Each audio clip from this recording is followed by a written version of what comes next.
اللہ کے نبی کو پتا چلا, وہ آئے, اے اللہ کے نبی صلی اللہ علیہ وسلم میں نے اپنی بیوی کو تینوں طلاق دے دی, طلقت ثلاثا.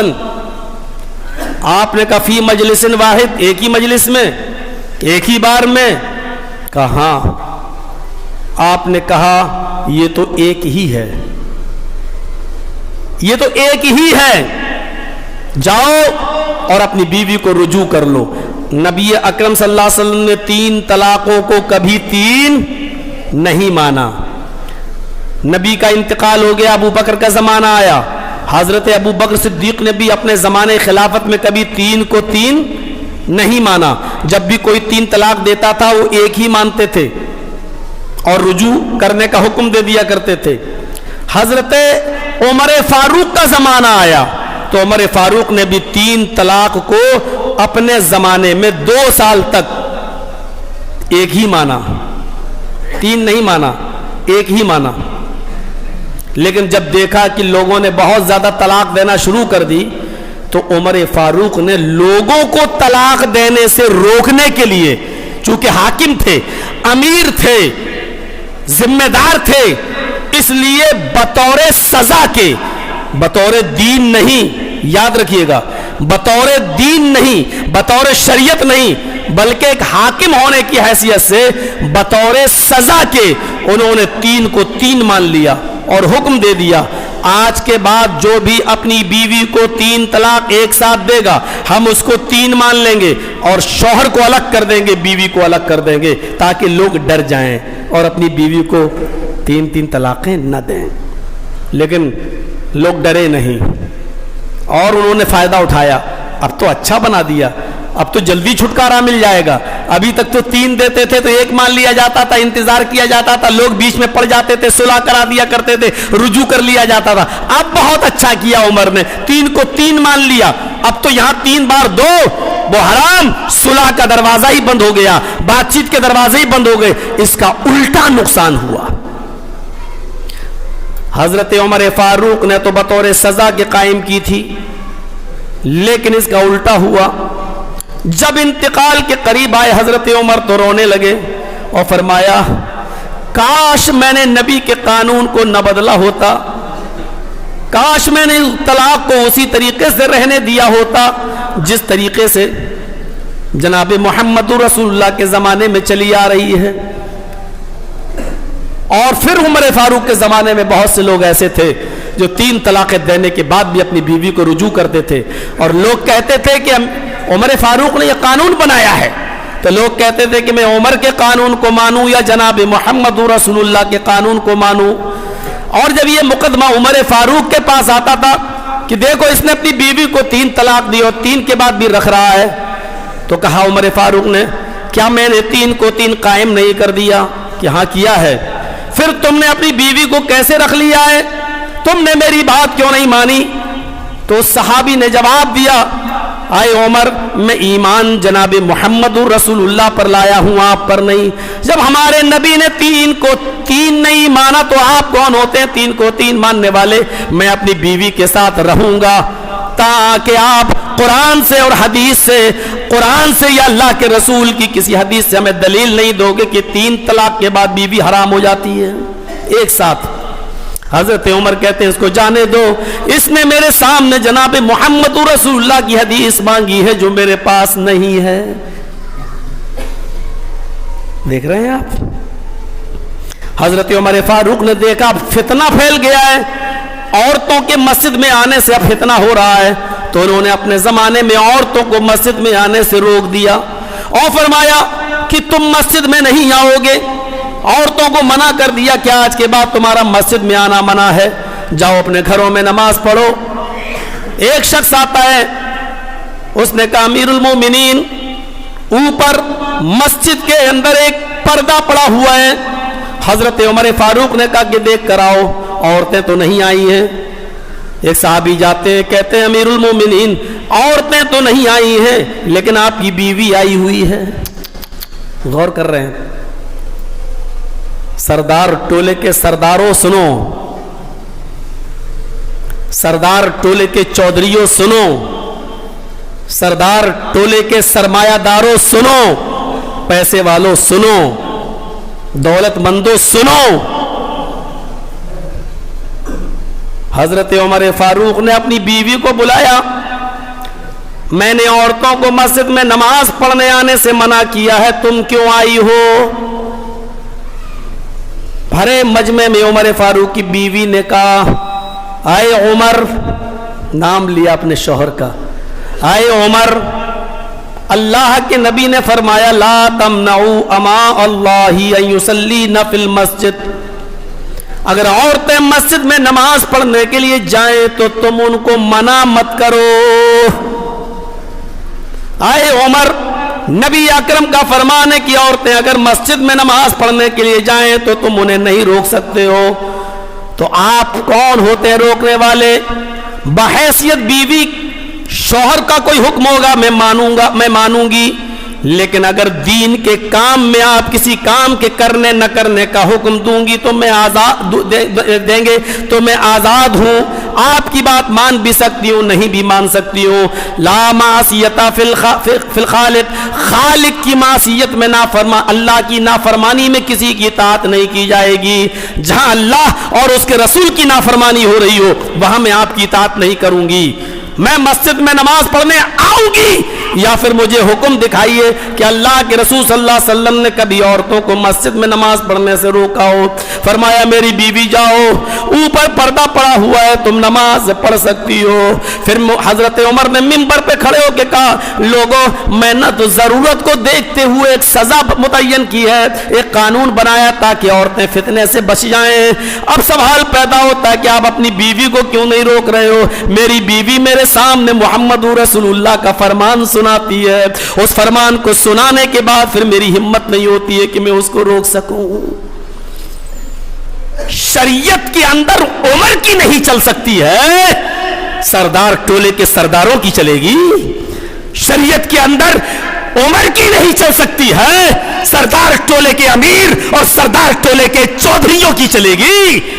میرے بھائیوں، شریعت چلے گی تو جناب محمد رسول اللہ کے طریقے سے چلے گی، نہ کہ مولوی جرجیس کے، نہ کہ مولوی فلاں کے، نہ کہ فلاں چودھری کے، اور نہ کہ فلاں سرمایہ دار کے۔ اور اگر کوئی ان تمام دلیلوں کے باوجود اپنی چلاتا ہے تو وہ اپنے آپ کو رسول بنانے کا دعویٰ کر رہا ہے، وہ اپنے آپ کو اسلام کا موجد بنانے کا دعویٰ کر رہا ہے۔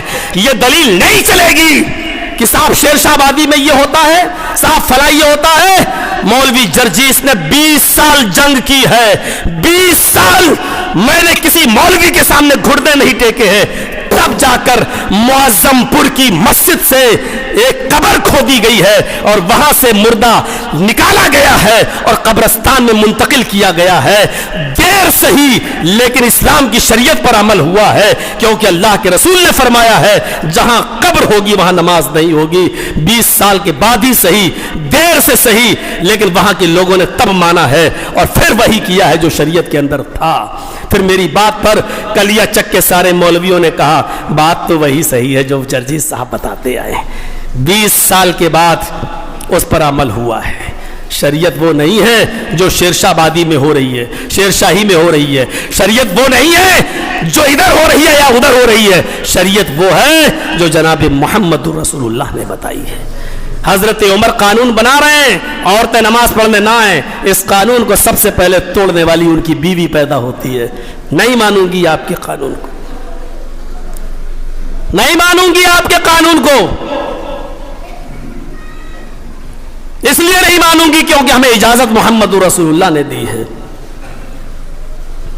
میرے بھائیوں، ضرورت کے تحت کوئی چیز کچھ دنوں تک رہ سکتی ہے، لیکن جب وہ ضرورت ختم ہو جائے تو پھر آپ کو لوٹنا وہیں پڑے گا جہاں شریعت ہے۔ ضرورت کے تحت مان لیجئے مسجد میں بہت گرمی ہے، اس زمانے میں پنکھے نہیں تھے، ضرورت کے تحت پنکھے لگا دیے گئے ہیں۔ ان پنکھوں کا اسلام سے کوئی تعلق نہیں ہے۔ آپ یہ نہیں کہہ سکتے کہ پنکھے میں پڑھی جانے والی نماز زیادہ ثواب والی ہے اور بغیر پنکھے میں پڑھی جائے گی تو اس میں کم ثواب ملے گا، آپ یہ نہیں کہہ سکتے۔ لیکن زمانہ ترقی کر گیا، مسجدوں میں اے سی لگ گئی تو پنکھے ہٹا دیے گئے۔ ضرورت دوسری ہوئی، پہلی چیز کو ختم کر دیا۔ پہلے زمانے میں لوگ جوتے اور چپل پہن کر نماز پڑھا کرتے تھے۔ پڑھیے بخاری شریف، پڑھیے مسلم، پڑھیے ابو داؤد۔ خود اللہ کے نبی صلی اللہ علیہ وسلم نماز پڑھا رہے ہیں اور آپ کے پیچھے آپ کے صحابہ نماز پڑھ رہے ہیں۔ اچانک آپ نے اپنے پیروں سے دونوں جوتوں کو اتارا، نماز میں نیت بندی ہے، اور آپ نے اپنے دونوں جوتوں کو اتار کر وَوَضَعَهُمَا فِي يَسَارِهِ اپنے بائیں طرف رکھ دیا، لیفٹ سائڈ میں۔ صحابہ کرام تو پیچھے کھڑے تھے، ہم نماز پڑھائیں گے تو ہمارے پیچھے لوگ ہوں گے نا، تو جب صحابہ کرام نے دیکھا اللہ کے نبی نے نماز میں جوتے اتار دیے تو انہوں نے بھی جوتے اتارے اور انہوں نے بھی اپنے اپنے بائیں طرف رکھ دیے۔ جب اللہ کے نبی نے سلام پھیرا، السلام علیکم ورحمۃ اللہ، السلام علیکم ورحمۃ اللہ، اللہ کے نبی نے جب مقتدیوں کی طرف چہرہ کیا تو سب کی چپلیں جوتے اترے ہوئے دیکھے ہیں۔ بھائی ایک آدمی 2 جوتے تو 50 آدمی میں 100 ہو جائیں گے۔ ارے یہ کیا ہے؟ تم لوگوں نے جوتے کیوں اتارے؟ حدیث کے الفاظ سنیں گے، ما حملکم علی القاء نعالکم، ارے تمہیں جوتے اتارنے کے لیے کس نے کہا تھا؟ اگر جوتے پہن کر نماز پڑھنا منع ہوتا تو میں تمہیں پہلے ہی منع کر دیتا کہ بھائی جوتے اتار دو، لیکن تم تو میرے پیچھے جوتے پہن کر نماز پڑھ رہے تھے، یہ جوتے کیوں اتار دیے تم نے؟ ما حملکم علی القاء نعالکم، تمہیں جوتے اتارنے کے لیے کس نے کہا؟ تو صحابہ کرام تو سیدھے سادے تھے بیچارے، کیا جواب دیا؟ اے اللہ کے رسول ہمیں کیا معلوم، ہم کو تو اتنا معلوم ہے جو امام کو کرنا چاہیے وہ مقتدی کو کرنا چاہیے، آپ ہمارے امام تھے، آپ نماز پڑھا رہے، آپ نے جوتے اتارے تو آپ کو دیکھ کر ہم نے بھی جوتے اتار دیے۔ یہی جواب ہے، سیدھا سادہ جواب ہے، آپ نے اتارے تو ہم نے بھی اتار دیے۔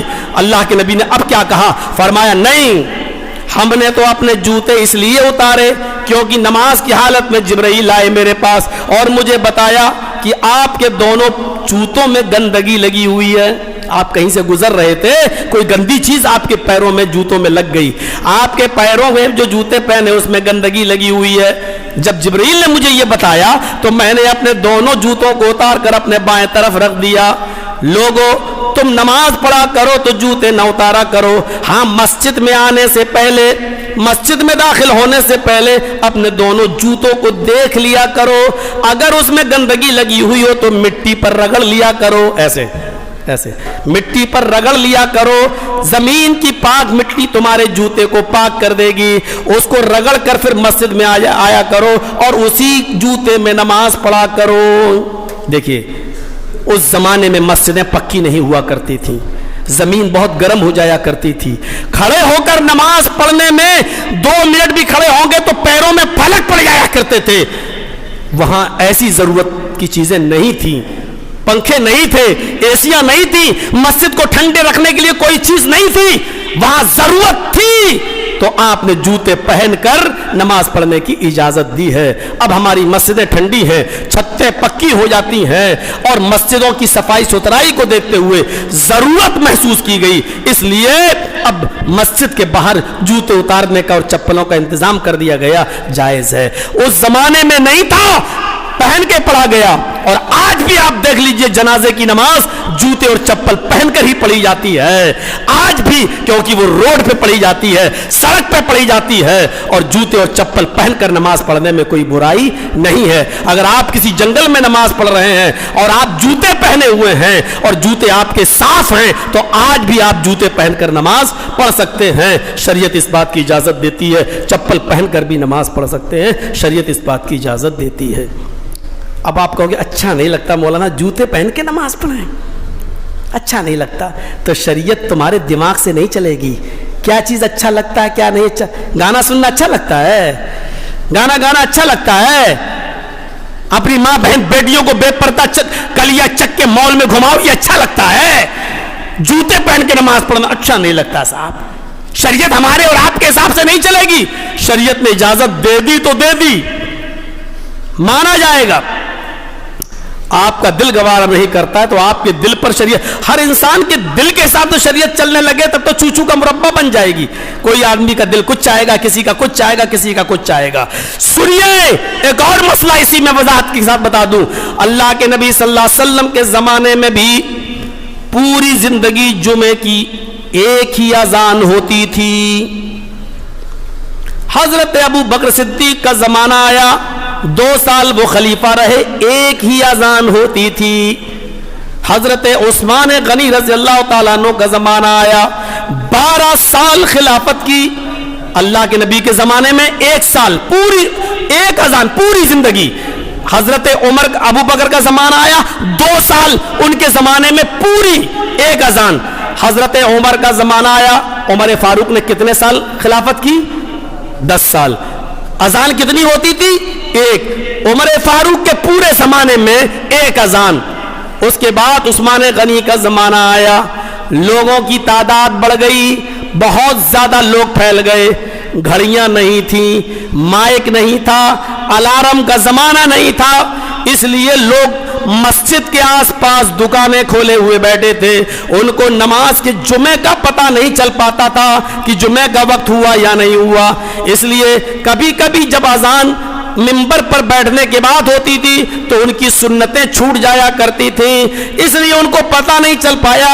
تو حضرت عثمان غنی رضی اللہ تعالیٰ عنہ نے لوگوں کو اطلاع دینے کے لیے، لوگوں کو بتانے کے لیے کہ اب جمعے کی نماز کا وقت قریب ہو چکا ہے، آپ مسجد میں آئیے. اس لیے ایک اذان انہوں نے اور دلوائی، اور وہ اذان مسجد کے اندر نہیں دلوائی، وہ اذان اسی بازار میں مقام زورہ نام کا ایک مقام تھا، ایک بازار تھا جس کا نام زورہ تھا، اس مقام زورہ پر جا کر ایک اذان دلوائی. کہا اس اذان کی یہ اطلاع ہے، یہ حقیقت میں اذان نہیں ہے، یہ اطلاع ہے. چونکہ گھنٹی بجانا اسلام میں جائز نہیں، بھونپو بجانا جائز نہیں، ڈھول بجانا جائز نہیں، اس لیے اطلاع دینے کے لیے یہی طریقہ تھا کہ اذان ہی دے دی جائے، اللہ کا نام پکارا جائے. اس لیے حضرت عثمان غنی نے مقام زورہ پر ایک اذان دلوائی. اس اذان کا مطلب یہ تھا کہ لوگوں اب اپنی دکانیں بند کر کے مسجدوں کے اندر جاؤ. جس کے کانوں میں آواز پہنچ گئی وہ سن لے کہ اب مسجد میں جمعے کا وقت قریب ہو گیا ہے، تمہارے جمعے کی نماز کے اہتمام کے لیے اذان دلوائی جا رہی ہے، لہٰذا تم مسجد کی طرف جاؤ. اس اذان کے ہوتے ہی جو بازار میں دی گئی لوگ سن لیتے تھے تو اس کے بعد اپنی دکانیں بند کر دیا کرتے تھے اور فوراً مسجد میں آ جایا کرتے تھے. حضرت عثمان نے جو کیا وہ غلط نہیں کیا، وہ اس وقت کی ضرورت تھی، لیکن آج کے زمانے میں اس ضرورت کو ختم کر دیا گیا ہے. گھڑیوں نے اس ضرورت کو پورا کر دیا، موبائل نے اس ضرورت کو پورا کر دیا، لاؤڈ اسپیکر نے اس ضرورت کو پورا کر دیا، اور ہمارے موبائلوں میں لگے ہوئے الارم نے اس ضرورت کو پورا کر دیا. جب یہ ضرورت ہی نہیں رہی تو اب اس اذان کی بھی ضرورت باقی نہیں رہی. میرے پیارے ساتھیوں، اب کوئی اذان کو سنت سمجھ کے کرتا ہے تو وہ غلط ہے، کیونکہ سنت وہی ہے جو جناب محمد رسول اللہ نے ادا کی تھی، اور وہ ایک اذان تھی. سنت وہی ہے جو حضرت ابو بکر نے دی، اور وہ ایک ہی اذان تھی. سنت وہی ہے جو حضرت عمر نے اپنے 10 سال خلافت کے زمانے میں ادا کی، اور وہ ایک ہی اذان تھی. سنت وہ نہیں ہے، وہ ایک ضرورت تھی جو عثمان غنی نے کی ہے، لیکن اس ضرورت کو پورا ہونے کے بعد اس اذان کو میرے بھائیوں بند کر دینا چاہیے. حضرت عثمان نے تو اذان دلوائی تھی کہاں؟ مقام زورہ پر. لیکن عثمان غنی کے بعد علی کا زمانہ آیا، عمر ابن عبدالعزیز کا زمانہ آیا، اس کے بعد یہ زمانہ بہت آگے بڑھتے بڑھتے پھر مروان ابن حکم کا زمانہ آیا. جب مروان کا زمانہ آیا، اس کمبخت انسان نے کیا کیا؟ مقام زورہ سے وہ اذان ہٹا کر مسجد میں دلوانا شروع کر دی. جو اذان حضرت عثمان نے بازار میں دلوائی تھی، اس بدعتی شخص نے اس اذان کو مسجد میں لا کر داخل کر دیا کہ اب اذان مسجد میں دی جائے گی. میرے بھائیوں، مسجد میں اذان دینے کی دوسری یا پہلی اذان دینے کی ہمت تو حضرت عثمان کے اندر بھی نہیں ہوئی. اس نئے کام کو ایجاد کرنے کی ہمت تو عثمان کے اندر بھی نہیں ہوئی. عثمان غنی نے تو بازار کے اندر دلوائی. اے سردار، ٹولے کے سرداروں، تمہارے ضمیر کتنے مضبوط ہیں. جس اذان کو مسجد میں دینے کی ہمت حضرت عثمان کو بھی نہیں ہوئی، آج اس اذان کو تم اپنے محلے کی مسجدوں میں ادا کروا رہے ہو.